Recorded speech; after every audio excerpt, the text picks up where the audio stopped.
and welcome to NPTEL's course on communication skills. We are now on a very interesting module.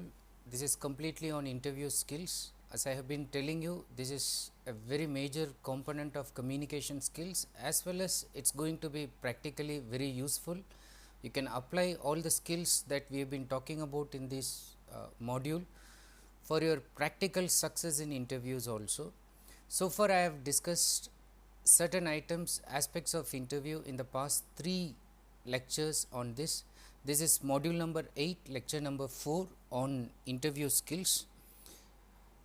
Overall I have been telling you that the module will be covering, or almost it covered in the past lectures, certain things about the misconceptions about an interview, and then what is an interview, what is the major purpose, why one should go and attend interview, and then how one should actually prepare for an interview. Now, this is a major component of interview, how one should prepare. Now, we just stopped somewhere in the middle in the previous lecture when I was talking about preparing for the questions. So, I started with telling you that there are certain aspects of preparation in which first you can start with knowing yourself and then knowing the company. And in terms of knowing the company, there are certain questions that you may be asking, and knowing about yourself, you may also ask certain questions. Now, let's look at those questions in detail, and then and there I will also give you some acceptable answers, but I would like you to be as free as possible and then think of creatively answers which will be relevant to your personality and your career profile. Okay.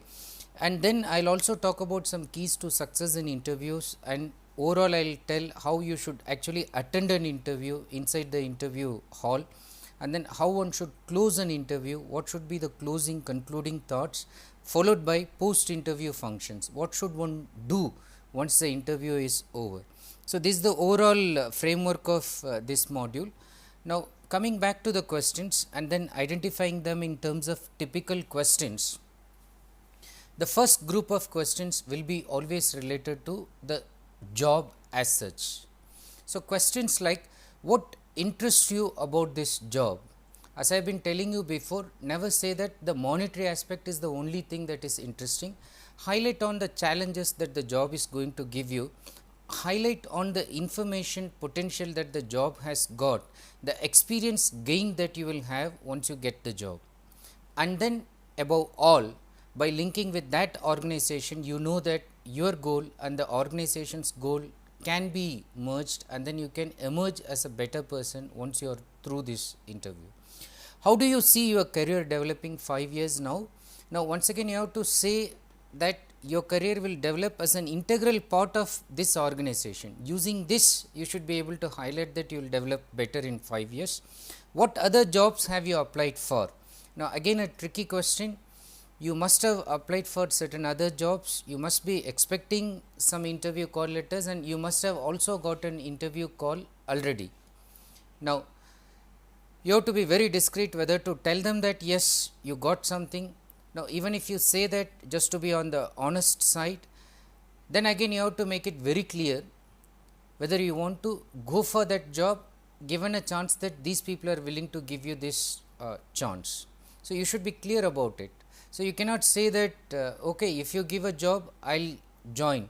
What about that other company? If they also offer you something, you cannot say that I will just leave this and then go and join. It shows your disloyalty, and then your indecisiveness also at the beginning itself. Be sure of what you want, because you may get it, but once you get it, then you should be sure of continuing with what you have got, sticking to it at least for some time. So, be sure about these questions related to job and be ready with the appropriate answers. And then questions centering on you. This again I discussed in detail in the previous lecture. Why did you select your course? Tell me about it. Describe any projects you have done. I just emphasize that as far as possible, try to highlight how the course, how the projects that you have done are actually related to the job that you are seeking for, and that it's again correlated to your ambition, career ambition, and your goals that you will achieve after 5 or 10 years. Okay. What are your strengths and weaknesses, key achievements? Again I spent so much time on describing about strengths and weaknesses. I said think of something that is intrinsic in you, Certain things which are strengths could also be weakness. Example, being a perfectionist is a strength, but being a perfectionist and postponing things because you want the thing to happen in a perfectionist manner is again becoming a limitation. So, identify these things, and more than that they are interested in what amendments, what steps are you taking to overcome these limitations. If you have a postponement problem, that is absolutely no problem in a sense, as long as you are able to do something, make some amendments to rectify that situation.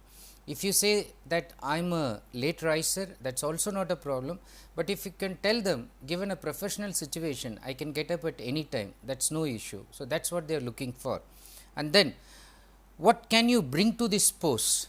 That is, already the post has some designated strength on its own, but when you are there, what value will you add to it?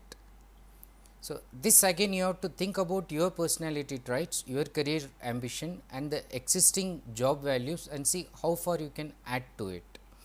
What have you done to prepare for this interview? Things like you had a thorough study of the company's profile, things like you know the persons who are going to interview, you have studied their CV, things like the project line that is there, you have done some homework and then you have even developed a kind of software and so on, can actually create a very good impression. There could be what if questions. What ifs? If you are the director, what would be your priorities? They can even ask, if you are the CEO of this company, what would you do? Suppose tomorrow, or you are given the power as the chief manager, and then you have to change one thing in the organization, what would you do? Or which product line would you change? So, be prepared to answer this what if. Okay. So, here again they are checking your imagination, creativity and then your ability to foresee things in a given hypothetical situation. So, get ready for that. And then general knowledge. Are you aware of what is happening? Suppose you are attending as a student of IIT and then you are just going and joining somewhere, or you are even trying for some higher studies in IIT.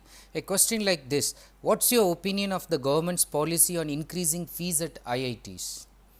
So, there is already committees and they have been proposing that the fees at IITs should be increased fourfold.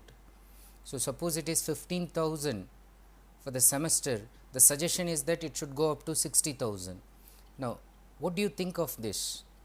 So, instead of just jumping into conclusion, if you are the student, it will be easy for you to say no, no, it should not be increased. But do you have a balanced view why the committee is recommending that it should be increased, and what are the reasons? Is there any problem in maintaining it so low? Is there problem with subsidizing rates and all that? What is happening? Why is this issue coming up now? So, have answers for these things, and this will show that you are up to date. You are just reading what is happening and then you are analyzing this also.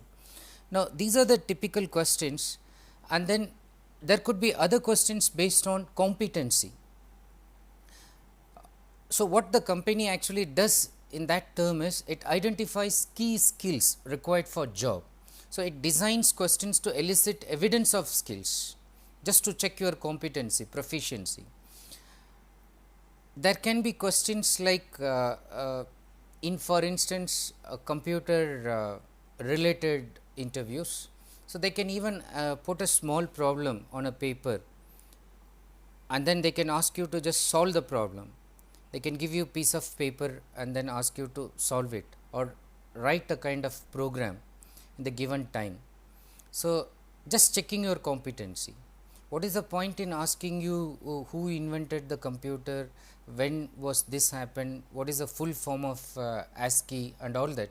Instead of asking you to do this, which anybody can mug it up and produce, they just want to check your competency. If you say that you have done this, just show it before us. We are giving you half an hour time, 1 hour time, and they can do this parallelly also. You are asked to sit in one corner and somebody is given with another program and he is also sitting in another corner, and it now 3-4 people are there in the room, and once somebody says I have done it, and then the person is asked to go ahead and discuss further what he has done. So, competency based interviews will focus on questions that will directly test your competency on the subject. Emphasis on past behavior as predicator of success. They would also check your track record, and if you can show I did a project and this is what I have done, that can also be scrutinized. In such occasions, all candidates are asked the same questions and rated. So, as I said, one problem can be given to all candidates and it can be assessed as how much time each candidate took to sort out the problem and then to give a solution, and how feasible is that solution. The rating can be given accordingly. Same question, different answers, timing can be checked, and the efficiency, speed in which you are able to answer, that can also be checked. Other questions related to this could be for instance related to teamwork. They can also ask you about a team project that you worked on, and then they can ask questions like what problems arose, how did you deal with them. So, as I said, you cannot say that there were no problems and then everything was absolutely fine. There must have been problems and then you just say how you solve the problems. So, that is very important. And in terms of communication skills, they are not just looking for your vocabulary, fluency, your felicity of expressions, but then how did you apply those kind of knowledge that you have developed in terms of communication skills practically. This means you should be able to describe a situation where you used your communication skills to persuade somebody to do something, influence somebody to do something in your favor. It can be in the form of conflict resolution skills, it can be in the form of just making somebody buy your idea and making them feel quite happy about the fact that they have sided you in terms of getting that idea. Now, in that case your persuasive skills are checked. So, they want to see an illustrative example. So, be ready with something that you have done. Interpersonal skills, again related to communication skills, they just want to know what kind of people do you find it difficult to work with, and then how do you handle those situations. Again, you cannot say that I can work with anybody. So, although ideally it is appreciable, but they would still like to know you may have some problem with somebody. So, something like I do not like hypocrites. So, people who pretend that they are something then actually they are not. It is very difficult for me to deal with those guys. Actually, that is telling something about you. Probably you are honest, you are straightforward. So, it is very difficult for you to deal with those guys. But then they would like to know, given a job situation, given a teamwork, given a kind of project, is it going to hamper your communication with them? If you could prove that no, not that way, I may not like working with that people, but I am always willing to cooperate. Then if there is a situation where you find that somebody has a personality that is harming the whole group interest, how did you deal with that situation? They are interested in knowing that also. Then they want to see whether you are self-directed. So, whether you have the initiative on your own or you self-motivated. So, they could ask you a question like, give an example of a situation when you had to go beyond the call of duty to get something done. Now, what does this mean? So, something was told to you on Friday night, let us say, and by Friday 5 o'clock the office is closed. Saturday, Sunday is holiday, and then that is not actually your job, but the person who is supposed to do is absent, is gone somewhere out of station. He did not even ask you to take care of that, but somehow it came to you and then it had to be sorted out by Sunday morning. So, you just went to the office, you took the key. So, you took lot of risk, you opened something, you called somebody, you installed something, you sorted out the problem by Sunday morning, and then Sunday evening it started working. Monday when everybody came, many did not know what happened, but except the higher officials who came to know, and then they appreciated that you took that initiative, even when somebody who was responsible was not there on the spot, but you came out of your way. Are you this kind of guy who will do things out of your way even when it is not expected, even when you know that you are not going to be paid any extra money for taking another shift, or taking your time away from the family and spending that whole day in the company, knowing all these things fully, are you willing to do that? So, that is something that they want to know. And overall problem solving ability, tell us about an error you made and what you learned from it. So, most of us, like as they say in computer programming, most of the programmers learn during debugging, when they identify the mistakes and then when they try to sort it out, and then they learn more. Just like that, in life also we learn more once we commit mistakes and we realize that we have committed those mistakes, and then there was some problem when we committed it, and then we try to overcome those problems, then we learn, we improve, we progress. They just want to know whether you have that ability, problem solving, learning from mistakes. If it is there, you just give an example. And then another interesting and funny thing about interview is that always, apart from questions, generally expect the unexpected. Now, when I am saying all these things about interview, do not form the impression that if you are thorough with this, this is the only thing that will see through in the interview, and then that your mind is typically built up in such a manner that if this kind of situation happens in the interview, you will do very well. But having given you this much information, I would also like you to know, you should always train your mind to expect the unexpected. When I am saying almost we are going to discuss about hundreds of questions, okay, and I am sure at least 10, 15, 20, in some cases 30, 40 questions may be asked in different manner in the interview. You are almost 60% sure of the basic questions, fine, but there could be questions which are not covered here, and then there could be some very funny questions which catch you unawares. You never knew that such a question could be put to you. So, expect the unexpected. Suddenly some question catches you, and then you are caught unaware, and then you get nervous, although you are cool, confident till that time. So, look for those questions and be prepared also. Now, funny questions are asked for what reasons?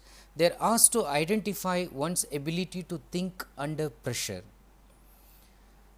Now, if a person is very well trained to answer questions under normal circumstances, the panel members would like to put the person under pressure by catching him unawares and putting some embarrassing questions, funny questions. They also want to see how, when a tight corner is created, the person is able to use his presence of mind and how quickly he is able to use it. Combined with that, if the person is really having a terrific personality, he will add a good sense of humor. Is it there? More than that, it also indicates one's ability to react spontaneously to the situation and think creatively over the situation. These are the things they will check just by putting one question, sometimes embarrassing, funny, ridiculous, but nevertheless can check all these things at one point, one question only. Now, on the one hand, it helps one test all these things, but on the other hand, it also helps to weed out candidates who do not possess creativity. Those candidates who do not have these qualities can be removed very easily.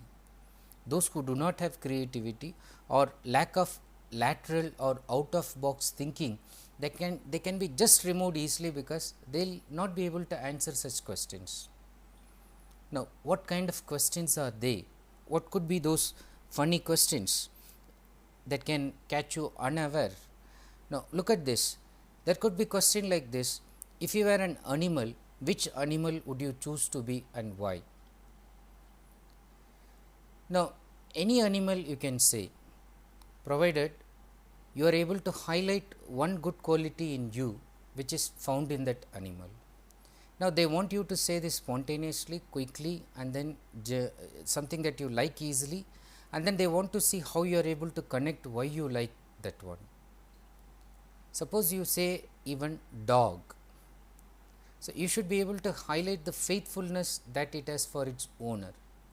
which will be appreciable in this organizational situation, okay, you will be loyal to the company. That is an interesting thing.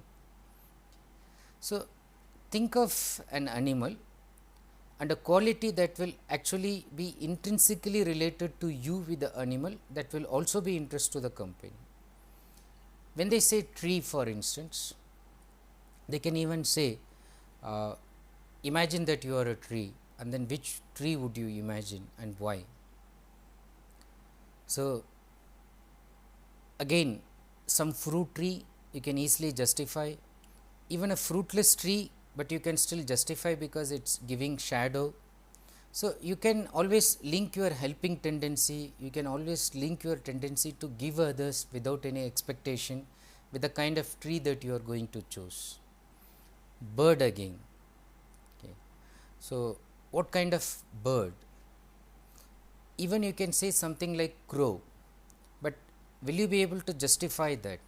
So, there are some good things in a crow, like even the things we throw as waste, so it is consuming.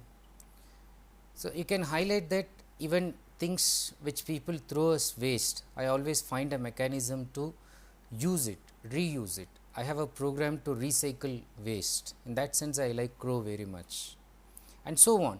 So, when they ask you bird, tree, animal, they can even ask some funny questions like, if you have to select a building and imagine that you are that building, so which building or which architecture, which monument that you like? So, if you say Empire State Building, why? So, you can say the tall structure, okay, or if you say Taj Mahal, you are bringing another kind of image between Empire State Building and Taj Mahal. So, you should be able to justify. When it is Taj Mahal, there is certainly certain other emotional aspects which are involved. Is that relevant for the company? And you should be able to show how relevant it is. Probably you can say that even a thing that generally people neglect, I will do it in a very magnificent way, and whenever I look at it, I remember of magnificence. Fine. So, you are able to link it. So, again, if questions like, if you are to die tomorrow, what would you do today? So, things like, I will say I love somebody so close, I will send an SMS, is quite normal. But there are people like, if they were to die tomorrow, they remember that simple thing like they have to go and switch off their PC, simple thing like they have forgotten to sign that check. Okay. Very simple thing, but then it tells lot about their conscience and then inner nature. So, what you do now just before your death will also determine what kind of person you are when you are living. So, that also they want to know. Other interesting things, especially in case of management situations, questions like, sell this pen to me. So, you have to highlight some values, quality, standard, or you have to create a situation where the person is able to buy this. I remember a student who was selected with high ranking, and then he was just asked to sell the pen, and then there was just one pen before him, and then he took it, and then he first instead of selling the pen, he just said that, okay, before I sell the pen, I just want to know certain things about the organization. So, they said, okay, what kind of things? I just want to know how many posts are there, how many you have interviewed, and then even if I sell the pen, I want to know whether I have a chance. And he kept on asking them lot of factual things, and then he just finally persuaded them to say that they should just put that fact on a paper and then give it to him. And then they were so absorbed in his argument, and then he said that, okay, why don't you just write that on the paper which is here. And then the person was just about to write, and then he was looking at his pocket, there was no pen, and then he just showed, would you like to buy this pen? So, he purchased the pen without even highlighting the qualities about the pen. He just created the need, his presence of mind that there was no pen in the pocket of the person. So, that he saw that, and then he created, developed a need that he should write something on the paper. He persuaded him to do that, and then finally he sold the pen, and as I said, needless to say that he was selected with high ranking and very good salary at the start itself.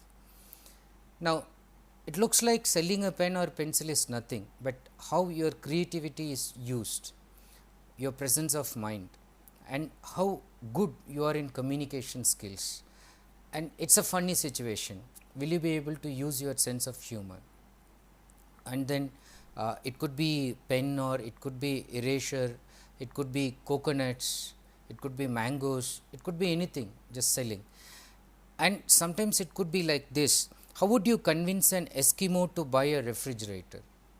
So, Eskimo being in a cool place, he need not get a refrigerator. But some of the probable answers, some of the answers in which students have convinced the panel members happen to be like this. So, when the Eskimo is living there, even there are certain things which he wants to keep at a moderate temperature, which he does not want to go below 0 degree, which is likely to happen if he is keeping it just out. But in a fridge, you can moderate the temperature, you can set it at 15 degrees C, 12 degrees C. So, you can adjust it and you can control it that it does not go below 0 degree centigrade. So, this seemed to be probable, and then they have also selected candidates who came out with this, or candidates without technical, scientific, logical thinking, just using their persuasive powers, saying that you buy this refrigerator, I am going to give you something else, okay, using all kind of tactics. They are also rewarded amply. But overall, I just want you to know that you should be ready to answer these funny questions, ridiculous ones apparently, but not so deeply, because they are testing certain interesting aspects of your personality, your presence of mind, your creativity, your spontaneity, and so on. Now, when we look at the questions, the list goes on and on. There are questions and questions and questions, and then one can go on discussing about them and giving probable answers. Beneath these dozens and dozens of possible questions like those, there are really only 5 basic questions that underlie all the rest. And if you think of these 5 questions, again it can be asked in different forms, you will be able to understand its ramifications. Now, the person who has the power to hire you wants to know basically, why are you here? Why are you here? So, you should be able to ascertain what reason you have applied for the job, what are your career goals, etc. What can you do for us? And then what kind of person are you, your personality traits? What is your unique selling point? What distinguishes you from 100 other people who have the same skills as you have? And can I afford you? Now, if you have all these things, talent, potential, knowledge, information, everything, can I really afford you? Will you be able to join my company with the kind of salary that I am giving you? So, these are the questions that the employer has in his mind. Now, from a different perspective, you have to be asking yourself the same 5 questions, though in a slightly different form. How would you be asking the same questions? Question 1, you must be asking, what does this job involve? Okay, and what can I do for this company once I know what this job involves? Do my skills truly match this job? Do I have the ample talent, skill required in this job? Followed by this, are these the kind of people I would like to work with or not? If they give a chance, would I like to work with these people or would I leave this organization? This is something that you must be asking. And then your unique selling point. If we like each other and both want to work together, can I persuade them that there is something unique about me that makes me different from 19 other people who can do the same tasks? How am I different? And can I persuade them to hire me at the salary I need or want? On the one hand, they also want to know whether you would join them with the salary they give From the other perspective, you want to know whether they would give the salary that you desire. So, from both sides, similar concerns, but different questions. So, once you have that clear in your mind, you will be able to understand the bottom line. The question at the bottom line is this: why should I hire you? So, you should be able to tell, you should hire me because of my qualification, you should hire me because of my experience, you should hire me because of my communication skills, you should hire me because of my conflict resolution skills, you should hire me because I have good presence of mind, you should hire me because I work overtime, I do not look at my watch, you should hire me because I am loyal, you should hire me because I am different than the rest of the people whom you want to hire, who all have these qualities, but I am different and I can prove it because of my track record that I have, look at the project that I have and give ample examples. So, answer the questions, why should I hire you, through different perspective, different angles, and trying to answer those other questions also. Now, overall, if you look at your employer, understand this aspect, your employer is not a fool. Why I am saying this? When you are called for an interview, his organization spends vast sum of money in selection process, huge amount is spent.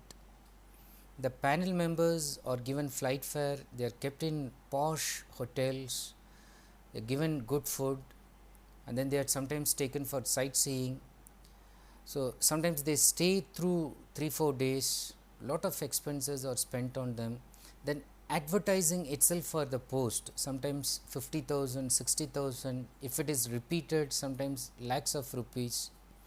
Sometimes a company spends even a crore, okay, one huge recruitment, they spend that much. Now, is the organizer or the manager or the CEO or the owner of that company, the employer, is a fool to spend so much money and then at the end of it not select the candidate? Is he a fool? Now, apparently not, because once he is spending that much money, he would like to reap huge returns. 1 crore in this interview, but then by the end of that year, having employed these people, he should be able to get at least 10 crore as profit. Then he does not mind this 1 crore. What is the main concern then? The main concern is to select the right person for the right job. Selecting the right person for the right job, no matter what amount of money is spent, ultimately the discrete choice is between liability and asset.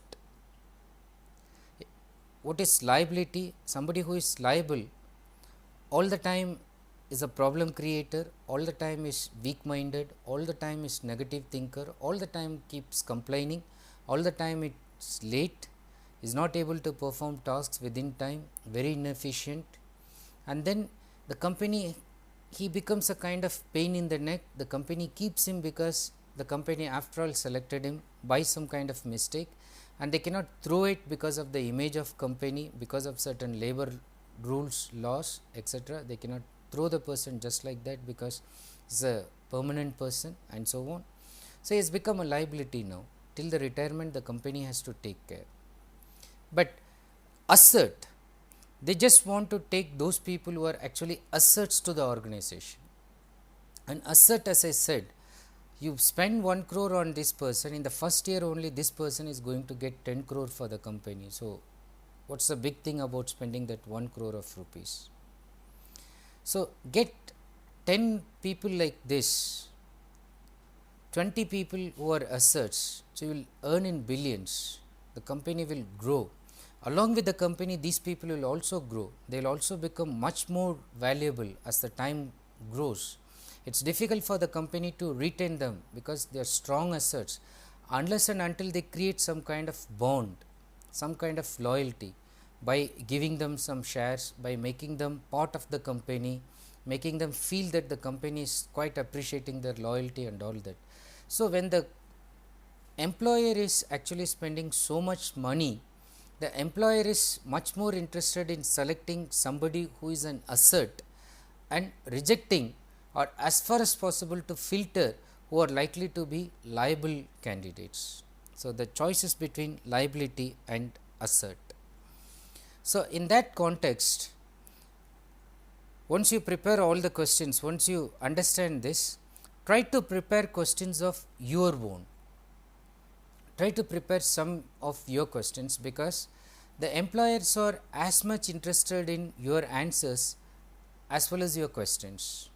So, they would assess you not just by your answers, but the kind of questions, the smart intelligent questions that you would ask at the end or in between the interview process itself. So, they are equally concerned about what questions you have in your mind. Then, when you ask intelligent questions about the position, about the organization, it will also be appreciated, because they know that you are just already preparing yourself to get into the organization and you are ready. Okay, they do not even have to give you some training, they have to give you some tips only. More than that, when they ask you towards the end or in the middle, so these are the questions that we wanted to ask you, and now if you have some questions, you may ask us.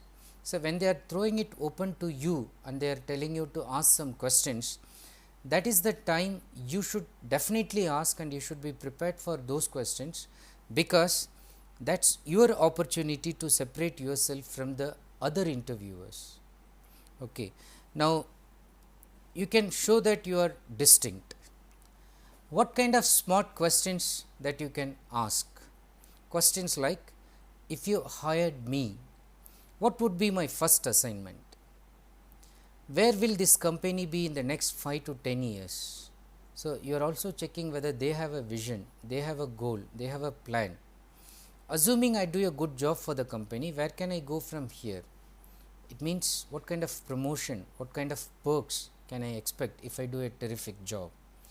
What do you enjoy the most about this company? You can ask this personally, sometimes in a group situation where only these employers are interviewing you. You can ask them, what is it that you like? So, and what is it that you want me to like in this company? Would you please tell me about the people I will be working with? So, I am from this branch, what kind of people are there in the whole team? I would like to know. Why is this opportunity available?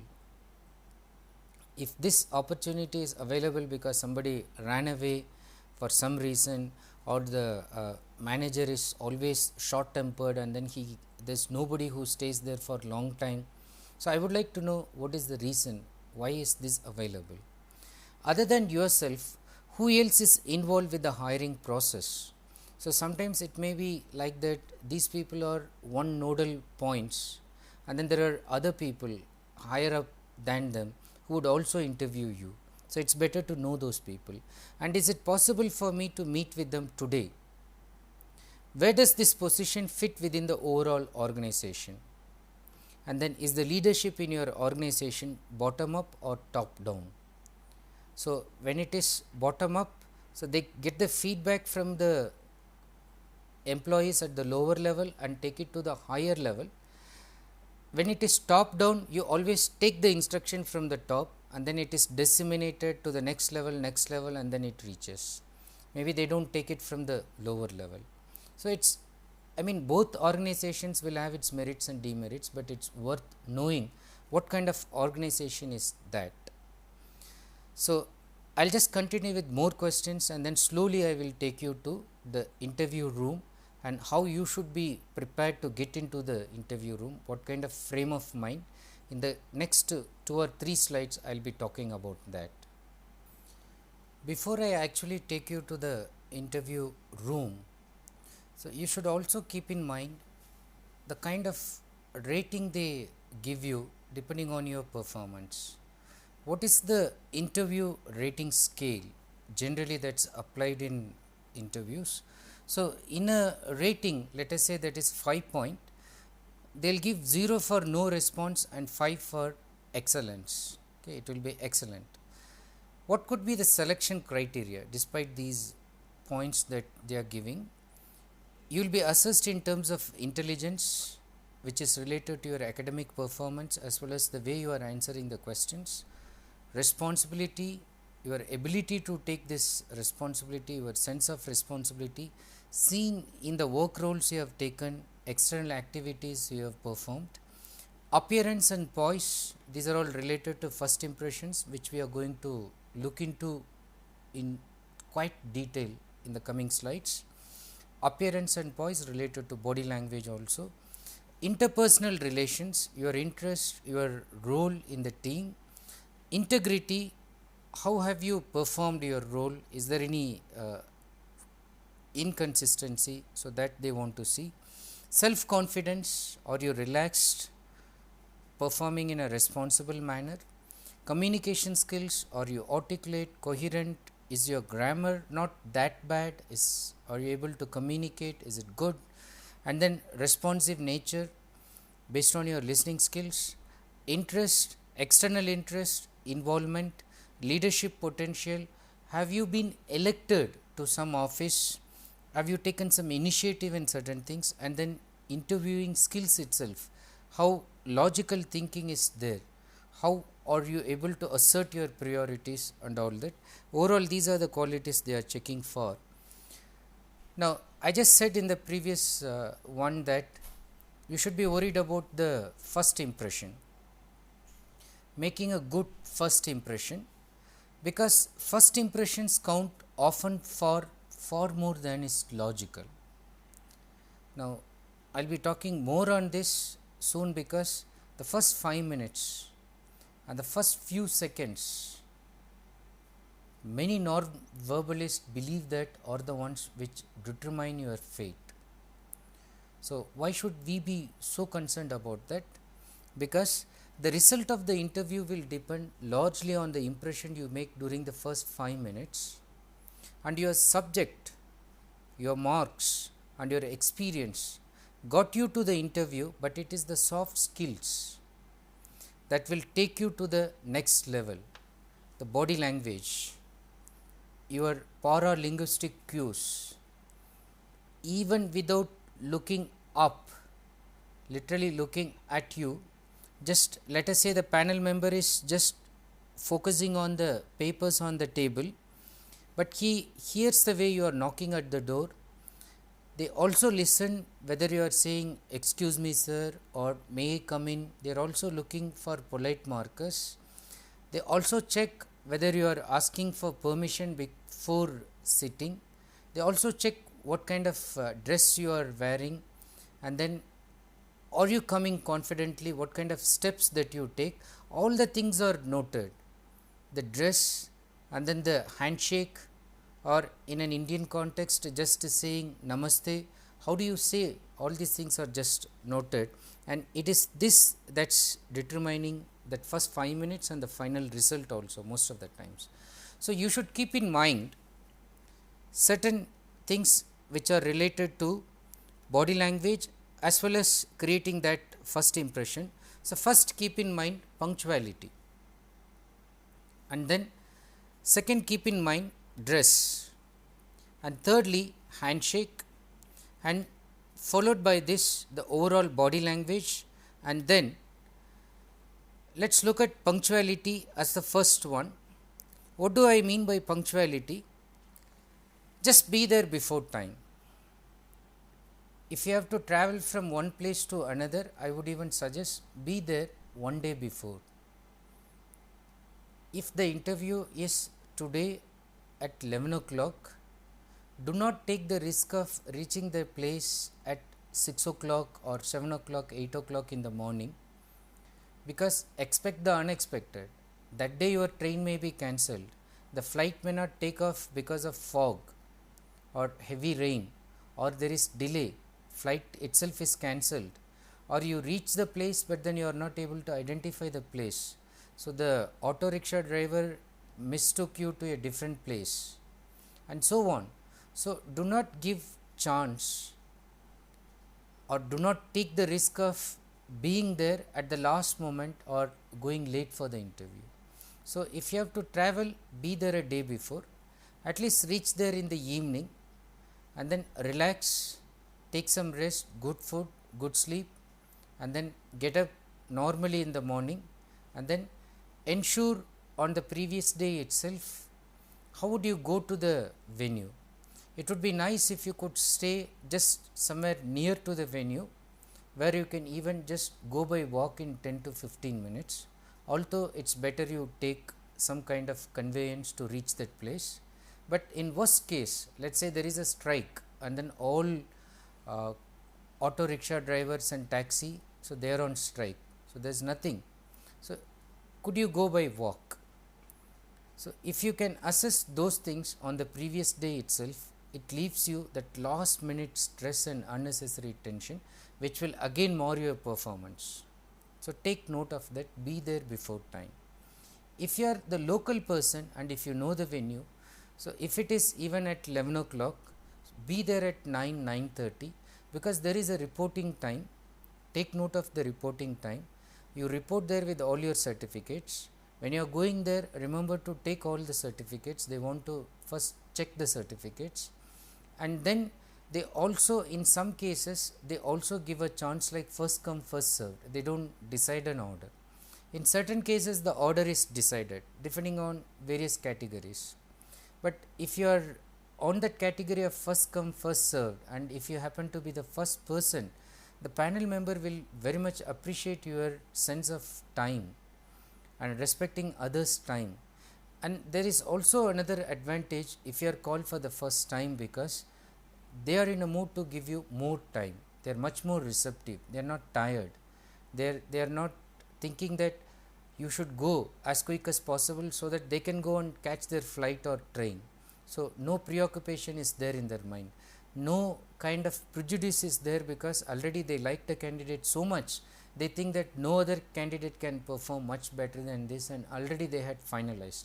But when you are the first one, you have another added advantage of setting the first as well as the last impression as the best candidate. So utilize that time by being punctual, be there before time, and do whatever it takes to reach there, to arrive half an hour at least, sometimes 1 hour depending on the case. What is the other thing that I am worried about, that I am cautioning you about, is that late arrival.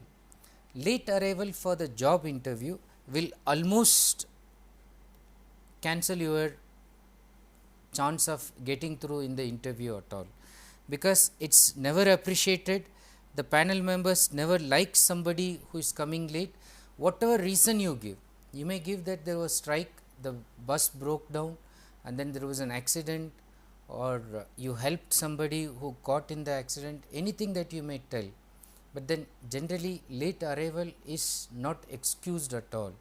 Very rare organizations these days consider, thinking that you are from a long distance, far away place, they give contingency to this. But why should you take that risk? So be there before time. And then before you arrive that venue, or before you just enter there, during that time, the transition time, if possible, just stop by the restroom and make sure that your hair is combed. So don't give them the impression that you are just in the climax sequence of a Bond movie, and then just all your hair, everything is unkempt, and then shirt is not in good condition, buttons are not kept properly. So just check your hair is combed, makeup is fresh, or at least you don't have to apply any makeup, just wash your face, then wipe it. So it gives a fresh look. So ensure that your face is looking fresh. If it is so much of oil, so see whether you can get some soap and then wash it. So just give that fresh look. That don't give them the look that just you came running away from that railway station or airport, and then you are just dashing into that interview hall. Don't give that impression. And when you arrive, when you look at some people, smile and say good morning, good afternoon, hello, how are you? So are you there for the interview? So it's nice to see you here, and so on. Are you from this institute? I am from this institute, and so on. So anyone whom you meet, you be the first one to greet, and you be the first one to smile. Now the general psychology is that when you stare at them, the other person will also feel somewhat insecure, and the other person will also return the stare. But if you happen to smile, the other person will also respond by a smile, and the other person will find you as a friend and an accessible person also. So that's important because you create a rapport here. It will also reduce your stress. You also make others reduce their stress, and you create a kind of positive environment even before getting into the interview panel. And then when you arrive, think about certain other things also, like if you are asked to wait, take a seat and look at a magazine if available. But I would suggest that even without the magazine, if you have some points, if it is an interview that is going to be based on checking your technical knowledge, I would suggest that you have a small notebook, or nowadays you have a kind of reader, e-book reader or something, where you have all the important points noted, and then you can see that at a glance. You can just quickly revise if it is possible. Now, if you are so confident and thorough that you need not revise it at all, okay, leave it. Then you look at a magazine if available. But generally they say that reading a newspaper do not give a good impression. Maybe 2-3 reasons. One, when you keep that newspaper, you are just completely blocking the eye contact. The other person is not able to look at you. 2, you are the person, you are attending the interview at 11 o'clock, but you should have read the newspaper by 5 o'clock, 6 o'clock in the morning, and you should know what's happening there. Okay. So many things can be said about newspaper, superfluousness as compared to reading a magazine, but most of all, you are cutting off, you are burying yourself, and then you are avoiding that eye contact with the neighbors and the other interviewers. So keep that in mind. If offered something to eat or drink, it's better to decline politely unless you have plenty of time. They say very sure that you have it only in the afternoon and there is no harm in drinking it now, so you can do that. But things like you took a cup of tea and then you sort of spilt it over your shirt, and the shirt is a new one, or it's the one that you are quite comfortable with, and you have nothing to change it, there is no time to run to the shop and buy a new one, so you will attend with that kind of tea stain on your shirt. Is it worth doing it? So think of those things carefully, and generally better to avoid any kind of offer, and it's better to politely decline. And then don't stare at the people who are just sitting. Try to introduce yourself and then smile. Okay, they are also interviewees along with you, so create that warm environment. Don't wait idly. You can introduce without waiting for others to do that. This would give you a chance to size up your competitors. Later, you can use their feedback. Now, instead of thinking that, okay, let the other person speak, you initiating and you going and talking to the other person is going to help you in another way, because in case the other person is the one who is attending interview before you, sometimes most of the candidates would come back and give you the feedback. How many people were there? What kind of questions were asked? Maybe they may even consult some very important questions, how they felt about it, that's fine. But you get an overall idea about what's happening inside, and that again reduces your nervousness, builds up your confidence. More than that, it also helps you to size up. When the person says, oh, that kind of silly question, I don't know how to answer, but you have a very good answer to that question. And probably the same question is asked, already you are ready with the answer. So talking to them is helpful to you as well as to the other person. You are making the other person feel comfortable. The other person can also come and help you with their feedback about the interview, which is giving you very important cues, so that you can perform better even than the other candidate. And then all the time just be aware of your body language. Don't think that even when you are sitting outside the interview panel, you can do anything. So putting your legs cross-legged and then aggressively facing the other people sitting there, or avoiding eye contact, or giving any kind of negative distractive posture. Now avoid all these things, because there may be a person who may be sitting there silently, who may be a psychologist who is observing your behavior in a non-official situation, or even if there is no psychologist present just next to you. Nowadays technology has become so sophisticated, there could be a hidden camera recording all your movement, and it can be rechecked before sending you the interview call letter. So your behavior here also is important. So behave in a proper manner, especially with regard to body language. And once you are sure of this, think of certain keys to success. What are the keys to success? Understand that interview success is basically based on three factors. In fact, they are the three basic factors. One is believability. Now, believability in your side as well as believability from their side, followed by likability and trust.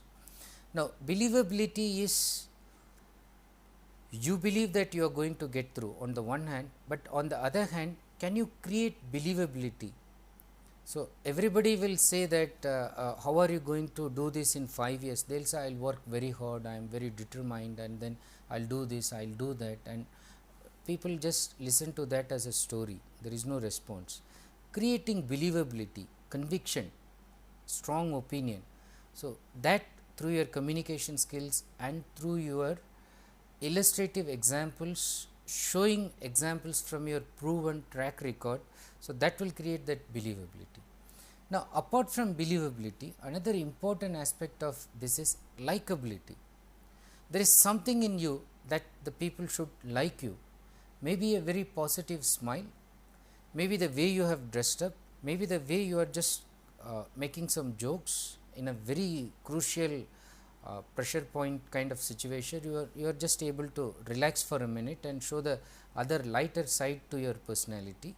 So, that is also seen, but overall maybe you just left with a very warm feeling when you left the hall, although you argued, quarreled, debated, but overall you generated enthusiasm and warmth. There is something there when you are leaving, you are creating that likability. If you create it, you are sure to be selected. And then trust. They believe in you, they like you, but it looks like they cannot trust you. It looks like that you are job hopping, and they spend so much time in this interview and they select you, and they have not kept anybody on waiting list. You join there, and in a month that you have left that place. Or it looks like they cannot trust you with that important position, because you are just a kind of person who will blurt out things. You cannot keep secrets. So, you say that you are an open book, but then you do not know how to use diplomacy in situation where it is demanding. They cannot trust you in terms of tact and diplomacy. They cannot trust you in terms of keeping you stick to the job. So, overall, see how you can create these three basic ingredients to success, making yourself believable whatever you say, and then once they believe, they should like you, and apart from believing and liking you, they should also trust you. So, think on these three aspects of success in interviews. Think over these points and ask yourself, ask your friends whether they believe you, whether they like you, and whether they trust you. Ask your teachers, ask your parents, where do you lack and what should you do to improve on these aspects, and keep asking these questions and try to answer the questions. And then while answering, while introspecting, while reflecting, you will sort of implicitly imbibe certain qualities which will slowly, if not you do not have these qualities now, gradually make you develop these qualities and get ready for the interview and then be successful in the interview.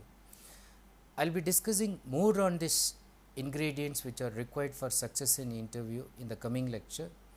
Till then, I will say bye and thank you. As I keep telling, keep thinking over these issues, questions. This will help you to be receptive to the next lecture that I will be talking, and if you are prepared with this, I will take you to the next level. Slowly you could understand that we are getting into the interview hall itself, and there you need to be doing so many things. I will talk about that in the next lecture. Thank you so much.